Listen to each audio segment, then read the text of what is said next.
future-proofing the retail industry, it's going to constantly require a robust kind of a change that will always go on. And over the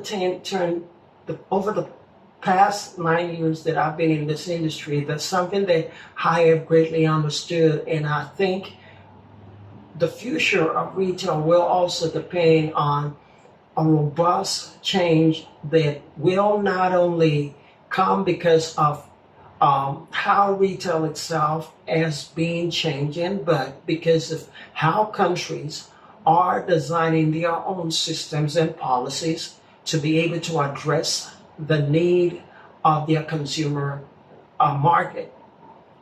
The retail industry today is different from the 2000. After the pandemic, a lot of things has changed. A lot of things changing because, remember, China was the single basket manufacturing country of the world. But during the pandemic, there's been a dramatic shift that has taken place, whereby countries today are indirectly and directly considering bringing back their retail, their manufacturing. They are enacting policies that allows manufacturing to strive in their country, whereby they can have access to the product that they need and whenever they need it. To be able to circumvent excessive exporting from other countries to a self-dependent economics. So what does that mean? Does it mean that we can no longer trade across borders? Yes, we can still trade across borders, but here is what is happening. There is a systematic, gradual process of deglobalization. Most people may not see that happening, but it will happen. It will be slow, but it is happening. And it will be tied to what is called national security. National security is that we need to do this so that it benefits our country and our system and our society. But future-proven retail will need a continuous growth of e-commerce and omnichannels retail platforms, which already existed. Remember back in the early 2000 to 2001 and 2002 and 2003, and when what is it called? When Facebook came out, and after Facebook, then there was Amazon that came out, and it was disrupting in the market, and people were trying to, pick up pieces and trying to figure out what's going to happen. And that has already started creating a shift in the market in the place of retail, whereby a lot of retail stores were closing out because they cannot have enough of footprint of people to walk in through the doors to be able to sustain operation, or even store owners can no longer sustain their operations because retail is being changed, has been changed through the use of social media. Okay, so the online shopping system is, for example, we will see a continuous growth of consumers using at least half of their daily shopping through social media to digital channels. So retailers will need to offer a more seamless product, which is currently happening. There's a lot of seamless products that's being offered through social media or online app, which the experience across the physical stores and website and mobile app, etc. And we already using those systems to be able to get whatever we want.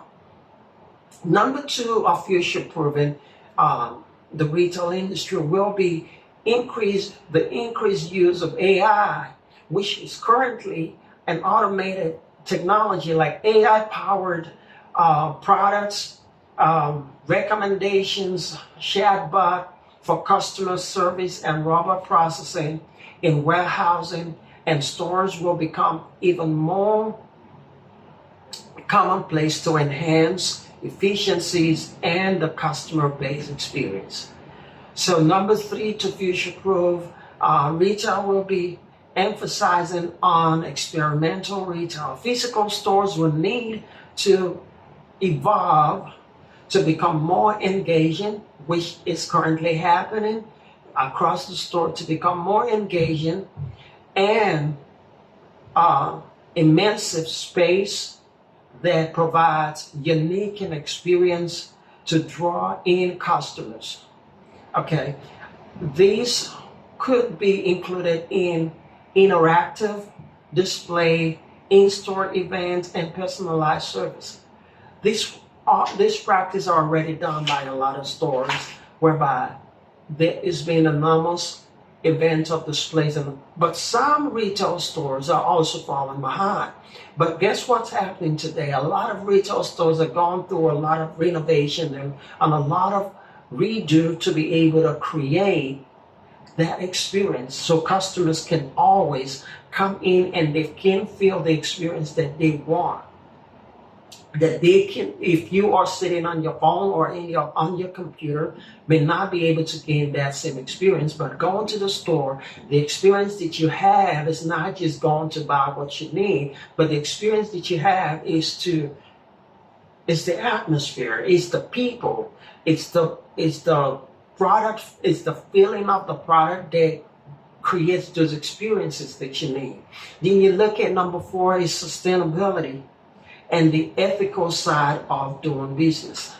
Sustainability and the ethical side of doing business.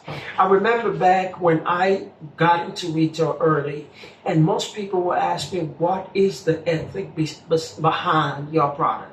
Today we have the notion of what is it called? The green New Deal, the energy, the green products and climate and all of that. So a lot of retail today are being tied to social responsibility, that they care about the environment or the people to which they serve.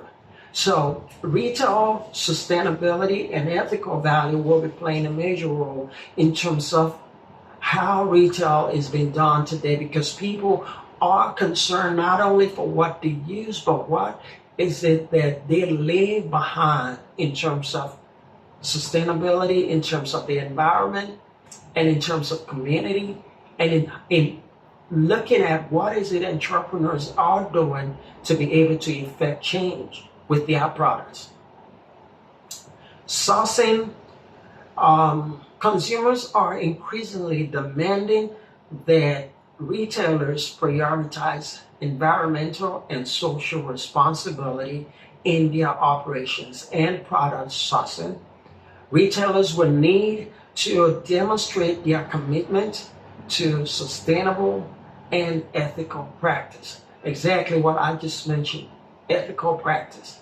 So today, the demand on retailers is higher than before. The demand is higher than before because most retailer, now understand what we understand about retail is this. Retail is not anybody. We are all consumers. So we are all customers. That means one way or the other, I'm selling a product and you are buying a product and you're selling something that I'm consuming. So indirectly, we are actually benefiting each other. So my interest or the interest of the other customer may be that the thing that allowed me to buy a piece of item from this store is because of the value that they create or what is it they offer in the community. The ethical value. Like I mentioned about the climate change issue, which plays a lot of major concerns, a lot of role in retail today, especially fashion retail or how products. And today we also have today in terms of health goal. Now you're moving from environmental issues, and now you're going into personal issues that involve the health.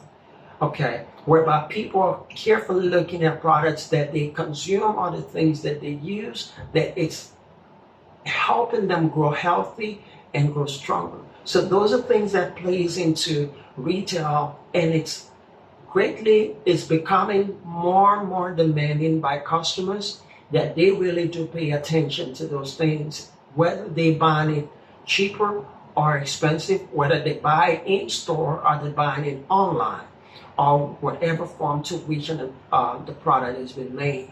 They are paying attention to environmental issues, and they're paying attention to the product that is health sustainable. The next is personalization and hyper customization. Leveraging data and technologies, retailers will be able to provide highly personalized products, recommendations, offers, and experience tailored to individuals, shoppers. Tailored to individual shoppers. And after that, that's what you call loyalty cards that are now being provided by retail stores, whereby when you get the card, you can have discounts in those cards that you hold. So number 6 is a continuous evaluation of retail formats. We may see continuous growth in smaller formats, and we may also see like stores, pop-ups, and specialized shops and retail experience with the new avenue to engage with customers.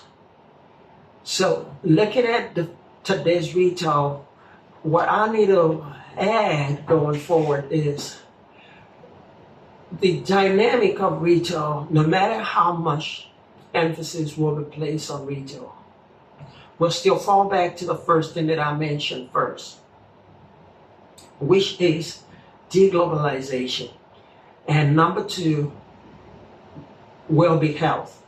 And number 3, in terms of retail expansion, and aside from the omni-channels and everything that we use today to allow us get things the way we want, will be, what's it called again? Will be climate. Yes, that's the word I'm looking for. Will be climate.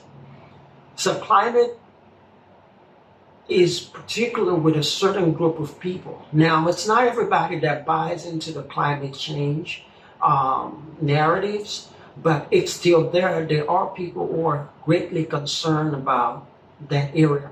But the great priority here in terms of retail will be supply chain. The supply chains of retail will not be the same like it was before. Although there's a shift of this deglobalization that is quietly happening, which retailers are paying attention to, or entrepreneurs are paying attention to, is that it will affect every spheres of business and retail businesses.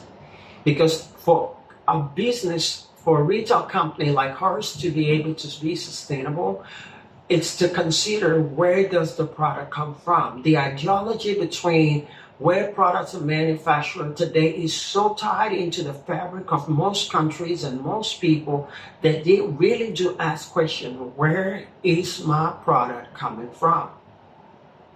And geopolitics that plays a major role in this dynamic and in this whole thing would also drive entrepreneurs to actually, and governments, to figuring out, from the same point I made before, that we have to look inward to create what we want for the future that we need. So if there will be another problem, or there will be another pandemic, if there will be another closed borders whereby our country cannot get the things that we want, so we don't have to worry about those things anymore, because now we already have in our system the knowledge and the tools to which we can make that thing that we need, and now we can be able to give it to our consumers. So the major thing that will play aside from the AI, which is a major discussion today, will play a greater role in retail. Yes, AI will play a major role in retail. It's going to be disruptive in retail. And not only retail across every other industry, but retail, AI will be very disruptive. Because what will happen in retail is that there will be even greater volume of automation than what has already been happening. So most people will find themselves losing jobs, but there will be, with AI in place, there will be a robust system and speed, and automation will become more swiftly, including online transactions, imaging, and developing of products. So the future of retail is brighter, but we will always have to adjust to the changing dynamic as politics and as the world change.